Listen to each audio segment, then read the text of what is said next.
Sayyidina wa maulana Muhammadin wa ala alihi wa ashabihi ajma'in. Amma ba'du. Bismillah, mari kita lanjutkan ngaji kita. Malam ini kita kembali lagi ke barat. Setelah sekitar 1 bulan lebih kita ada di Persia dan sekitarnya. Sekarang kita kembali ke barat. Saya tidak tahu Indonesia itu masuk barat apa masuk timur. Kalau dari lokasinya masuk timur sebenarnya. Cuma kalau dari gayanya kok kelihatannya lebih cenderung ke barat. Tapi nanti kita lihat aja apa iya sih. Atau kita nggak punya gaya, pokoknya isak senengnya lah. Barat yo ayo, timur yo ayo. Sing penting, nah kuncinya di kata-kata yang terakhir itu. Sing penting apa wis? Sing penting selamat apa sing penting seneng apa sing penting sukses apa sing penting apa, kan gitu. Kalau kita belajar filsafat itu sing pentingnya pasti beda. Filsafat itu kan kalau katanya Pythagoras, love of wisdom, cinta kebijaksanaan. Dalam hidup kita ada 3 cinta katanya Pythagoras. Ada cinta kebijaksanaan, ada cinta kesuksesan, ada cinta kesenangan. Jadi meskipun filsafat, kalau niatnya salah, ketemunya bisa bukan love of wisdom, bisa love of success, yang itu levelnya di bawah wisdom, atau yang paling bawah love of pleasure, cinta kesenangan. Jadi filsafat itu mau kamu pakai buat seneng-seneng, atau kamu jadikan alat untuk mencapai tujuanmu, ataukah dia adalah wisdom, dia adalah pengantarmu untuk menuju kebijaksanaan. Apa itu bijaksana, apa itu love of wisdom, dulu sudah di kuliah nomor 1. Semoga masih bisa di-download. Ya masa aku balenin lah. Tidak seru. Kalau saya ngomong tak ulang lagi, isinya mesti beda, jadi filsafat baru lagi. Jadi sudah. Filsafat itu kan enaknya itu, diulang berapa kali pun bisa beda. Ngajar filsafat tidak bisa salah. Kalau salah jadi filsafat baru. Ya, enaknya ngono. Betul kamu ngajar fikih ngono salah, betul Al-Quran salah. Tapi kalau filsafat enggak. Misalnya aku ngajar Nietzsche, kok enggak kayak gitu Nietzsche? Oh ya berarti filsafat anyar. Versi aku dewe berarti kan, enaknya gitu. Oke. Ya, yang penting pelan-pelan. Kalau pakai bahasa teologis, bahasa tasawuf, pokoknya ngajinya istiqomah aja, pelan-pelan. Semoga Allah senang sama kita dengan istiqomah kita, terus dibukakan jalannya, jadi kamu terus pinter filsafat. Karena kalau mengandalkan dirimu sendiri, diriku sendiri katanya ya abot. Jadi perlu bantuan dari luar ya. Katanya Surawardi kemarin kan gitu. Siapa sih kita, kan gitu. Levelnya gak nyampe, kita cuma kaca. Nah, wisdom, hikmah itu kan diantara cahaya yang memantul pada kaca. Nah, semoga kita ngaji ini paling tidak dapat istiqomahnya, terus tiba-tiba ada jalan. Nah, barokah kan gitu. Lalu, kamu anggap saya ngomong kayak gini itu direncanakan dari rumah? Ya enggak, saya di sini tuh harus mengandalkan insting sak metu-metune. Jadi enggak. Yo, PowerPoint saya banyak, slide banyak, kadang-kadang ya tak revisi dikit-dikit. Tapi ya begitu di sini ngomong apa ya ndak ngerti aku. Pokoknya sudah lillahi ta'ala kalau sudah nyampe sini. Untung yang tak omongkan filsafat. Coba pengajian fikih apa syariah apalagi tasawuf wis mati aku ndak iso. Aku nek keliru kamu protes aku. Oke. Jadi kemarin ada yang tanya saya, Pak Faiz, kalau ngaji bahannya apa saja sih? Saya tidak pakai bahan, ya sak duweku apa. Kalau di rumah ada buku apa, ya itu kadang mau berangkat baru tak ambil, tak lihat ada apa saja baru itu. Jadi sak duweku. Jadi tidak ada target harus buku apa, harus membaca siapa. Kadang buku pengantar-pengantar, kadang elementer-elementer, ya tidak apa-apa. Cuma menghadapi kalian aja kok kan gitu. Iya, jadi podo wae lah, podo raisone dadi santai wae aku. Audiennya ya wis gitu gini, jadi santai aja. Ora wedi lah aku nek cuma sama kalian kan gitu, dadi buku dasar-dasar enggak apa-apa. Nah kalau yang diomongkan terus dasarnya enggak, ya sak omongnya ya sak ucap-ucapku, sak metu-metune. Jadi enggak ya jadi bahannya ya sak duweku, yang diceramahkan ya sak keluar-keluarnya. Hasilnya kita serahkan pada Allah. Semoga yang penting pada ikhlas kan, tidak ada yang punya niat jelek. Kita semua punya niat baik, mengejar cahaya, mengejar hikmah.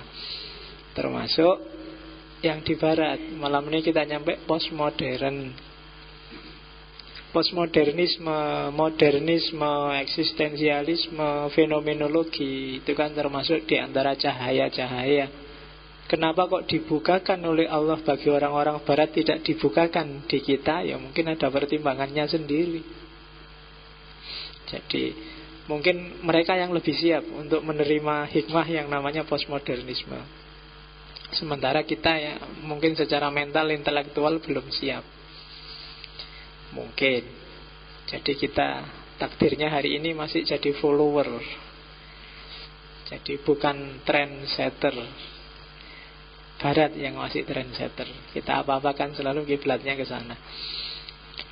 Kita lihat kemarin kita sudah khatam modern, sekarang masuk era postmodern. Sebenarnya postmodern itu ya modern itu tadi yang berkembang sampai hari ini. Terus disebut post karena ada kritik-kritik terhadap modern. Jadi ini perkembangan lebih lanjut. Cuma perlu dicatat juga janjane modern dan postmodern. Postmodern itu juga konsep yang tidak terlalu tegas. Itu catatan kedua. Kalau kalian baca banyak buku mungkin definisinya tentang postmodern juga beda-beda. Istilah yang dipakai juga sering macam-macam. Biasanya semuanya pakai post. Ada post struktural, ada post tradisionalis, ada post. Pokoknya selalu pakai post. Yang penting bukan post kamling loh ya. Nanti post kamling, post itu berarti setelah pasca, kamling itu keamanan, jadi setelah keamanan berarti gawat, itu berarti kacau. Oke, kita telusuri pelan-pelan ya. Dari tengah ke modern itu dicirikan cara berpikir transisional, abad tengah itu supernatural, terus modern itu ada gradasi dari deisme. Orang deistik itu nanti jadi sekuler, dan sekuler itu pada ujungnya, puncaknya kalau dilanjutkan biasanya jadi ateis. Deis itu Tuhan kayak tukang bikin jam, kayak tukang bikin laptop. Begitu laptopnya jadi, silahkan kerja dengan mekanismenya sendiri. Jadi Tuhannya terus nganggur. Nah itu kan deisme. Lawannya pikirannya Mula Sadra minggu lalu. Nah, deisme, orang yang bilang Tuhan itu nganggur kan biasanya terus kalau dilanjutkan dia jadi sekuler. Agama urusannya Tuhan, dunia urusan dunia, dunia ada hukumnya sendiri. Beda dengan agama, terus dia jadi sekuler. Sekuler ini kalau dipol-polkan, lama-lama terus muncul kesadaran agama itu urusan belakangan. Kita hari ini ngurusi dunia. Lama-lama agamanya tinggal dikit, lalu habis. Agama itu tidak penting. Terus pada akhirnya agama itu tidak ada.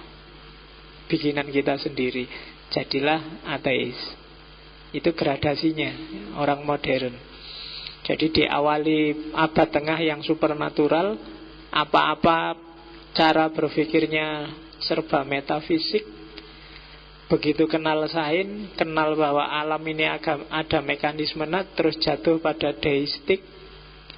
Dari deistik terus cara berpikirnya dualistik, sekuler.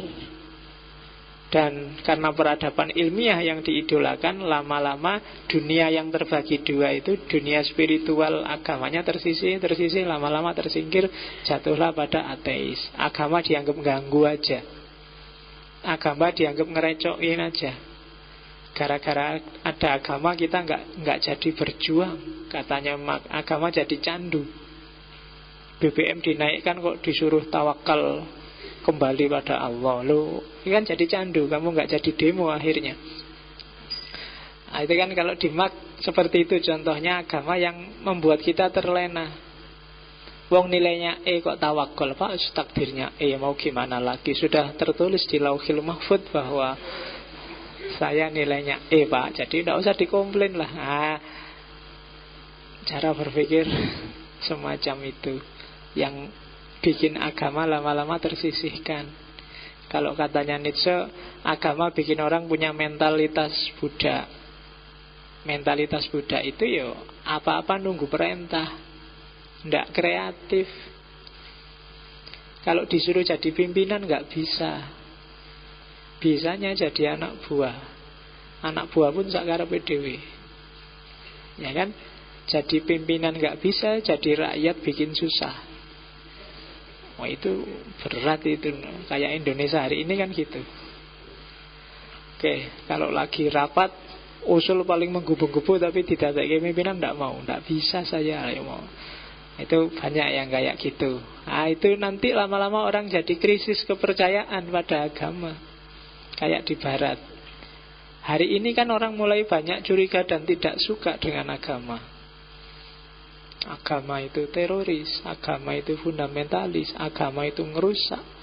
Yang kamu lihat kan versi FPI, yang kamu lihat ISIS, yang kamu lihat, itu pasti nanti lama-lama banyak orang tidak percaya lagi dengan agama. Krisis, lama-lama agamanya ditinggal.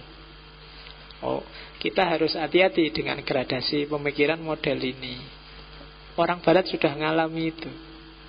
Meskipun sekarang banyak juga yang mulai kebingungan ingin kembali lagi. Nah, di antara klasternya postmodern nanti mereka yang ingin kembali lagi. Kemudian ya, kalau pakai bahasa ilmiahnya ya transisi dari supernaturalisme yang sifatnya dualistis menuju materialisme yang sifatnya ateis. Supernatural abad tengah itu kan sifatnya dualistis. Ada fisik, ada non-fisik, ada lahir, ada batin. Terus yang batin nggak dipercaya lagi, cuma ada materi. Cara berpikirnya melahirkan, ini secara filosofis, cara berpikir deterministik. Determinisme itu bisa kamu terjemahkan seperti Jabariyah. Cuma Jabariyahnya bukan disetir oleh Allah, tapi disetir oleh sunatullah, hukum alam. Jadi hidup ini ada rumusnya, ada hukum alamnya, deterministik, yang sifatnya pasti. Yang kedua saintisme, sains jadi primadona. Dan yang ketiga positivisme. Tinggal dibuka yang kemarin, ini cuma ngulang untuk ngerti ini. Ketika abad tengah ganti jadi modern. Modernnya sendiri pada akhirnya ketika dia memuncak jadi peradaban punya 1, 2, 3, 4 karakter. Yang terakhir itu ada 3, ya 7 lah, 6. Yang pertama, orang modern cara berpikirnya sering-sering parsial atau mistik, individualistik. Bagi orang modern, realitas itu dipecah-pecah. Makanya muncul spesialisasi ilmu. Biologi yang ngurusi bios saja, fisika ngurusi fisik saja, antropologi ngurusi budaya saja, sosiologi ngurusi relasi antar manusia saja. Seolah-olah ini dunia yang beda-beda, padahal yang dilihat kan kenyataan yang sama. Ngaji kayak gini, kalau orang modern yang datang, antropolog melihatnya beda dengan sosiolog. Nanti kalau ada filosof, nanti analisisnya juga beda. Datang ke sini mesti isinya beda. Apalagi teolog, kiai datang ke sini mesti analisisnya juga beda nanti perspektifnya. Dunia jadi pecah-pecah. Padahal cuma lihat kita ngaji kayak gini cengenges-cengenges. Yang satu bilang, oh ini ngaji sesat ini. Oh, ya kan? Ada yang bilang, yang antropolog, wah ini fenomena budaya ini. Ini khas ini, hibrid ini. Ada yang gitu. Ada yang sosial, wah ini bisa bikin gerakan sosial baru, kohesi sosial baru. Wah, beda-beda. Padahal ngaji ini ya kayak gini. Kita yang diteliti aja ya nggak gas opo keduren. Wong kita cuma santai-santai di sini, nggak mikir apa-apa kok. Mereka melihatnya keduren. Nah, itu orang modern. Gitu loh. Apa-apa diteliti pakai kacamata. Kacamatanya apa dulu kan gitu. Orang sholat ini kalau pakai psikologi agama menunjukkan hubungan yang erat sekali dengan Tuhan. Hubungan apa nih om sholatmu? Kayak orang olahraga. Nggak nyambung. Jadi dahsyat sih modern itu. Apa-apa dianalisis secara ilmiah mendalam, konseptual. Tapi atomistik, nggak utuh melihatnya. Yang kedua, cirinya modern biasanya dualistik. Dualistik nanti yang dikritik oleh Derrida dan kawan-kawan. Modenya selalu hitam putih. Hitam putih yang paling jelas di dunia modern itu antara yang ilmiah dan yang tidak ilmiah. Wis, itu cara berpikir standar sudah. Kayak kamu kalau di kampus-kampus itu, begitu kamu ngomong apa gitu, terus dosenmu bilang, loh jangan gitu dong ngomongnya, yang ilmiah dong kan gitu. Seolah-olah ada yang ilmiah dan tidak ilmiah. Itu dua hal yang harus dikontraskan selalu. Yang clear cut, yang hitam putih. Yang ilmiah itu ya yang pakai akal, yang empiris. Yang tidak ilmiah itu yang pakai dalil, yang pakai itu tidak ilmiah. Kan selalu begitu. Kenapa kemarin kamu nggak masuk? Wah, Pak, perasaan saya nggak enak ya Pak. Saya merasa, kan terus mesti dosen menesu loh. Apa perasaan nggak enak kok jadi alasan nggak masuk? Bikin alasan yang ilmiah dong. Nah, kan mesti gitu. Jadi perasaanmu nggak masuk hitungan. Kenapa kamu nggak ilmiah? Kalau ingin dosenmu terima, harus ilmiah. Ilmiah itu fisikal atau rasional. Pakai alasan fisik. Badan saya sakit semua Pak, diterima mesti. Kenapa? Jelas fisik badan. Tapi kalau perasaan enggak. Gitu. Kenapa? Modern.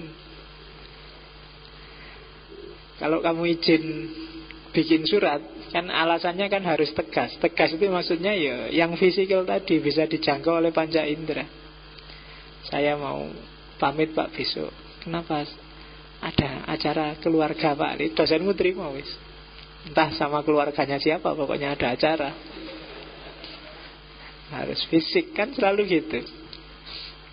Tapi alasan-alasan non fisik kan tidak diterima. Ya kayak tadi, perasaan saya nggak enak Pak, saya lagi galau Pak, mood saya kok tidak bagus Pak, saya nggak masuk aja daripada nggak ada gunanya. Tidak diterima. Itu bukan ilmiah kalau di dunia modern. Futuristik itu artinya teorinya dianggap mutlak. Sekarang A, ya besok pasti A. Sekarang enak, besok pasti enak. Sekarang sukses, besok pasti sukses. Itu futuristik, cirinya orang modern. Sukanya mengeneralisasi. Belusukan itu tidak jelek, tapi jangan futuristik. Tidak selalu dia bagus. Jadi apalagi diskusi itu tidak jelek, tapi kadang-kadang ada banyak hal yang tidak harus diskusi terus. Kapan kerjanya? Gitu loh. Jadi generalisasi yang berlebihan, futurisme, seolah-olah kalau sekarang bagus, besok bagus, yang akan datang mesti bagus. Tidak juga. Banyak hal yang sekarang bagus mungkin 10-20 tahun lagi jadi enggak. Itu futurisme. Ciri nalarnya di situ tak sebut, lebih suka kontrak daripada kepercayaan. Trust itu kesekian. Jadi kalau ada orang pinjam buku, ada orang utang, orang modern itu ditulis yo, biar ada buktinya. Kenapa sampai ditulis? Karena kamu kalau nggak ditulis hilang Pak bukuku. Kalau nggak ditulis duitku hilang Pak. Tidak ada saling percaya. Cirinya orang modern. Maka sekarang apa-apa kan dicatat. Kamu di warung aja kan nyatet. Kalau ditanya temenmu, kamu kok tiap hari nyatet modern? Oke. Cirinya orang modern kan nyatet. Oke. Yang kedua, lebih suka fakta daripada nilai.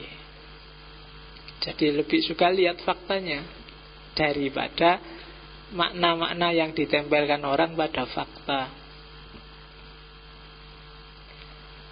Apa ya contohnya? Kamu lihat TV tiap hari, itu kan kamu lebih suka lihat faktanya, fakta versimu, dibandingkan nilai yang dimiliki oleh yang punya fakta.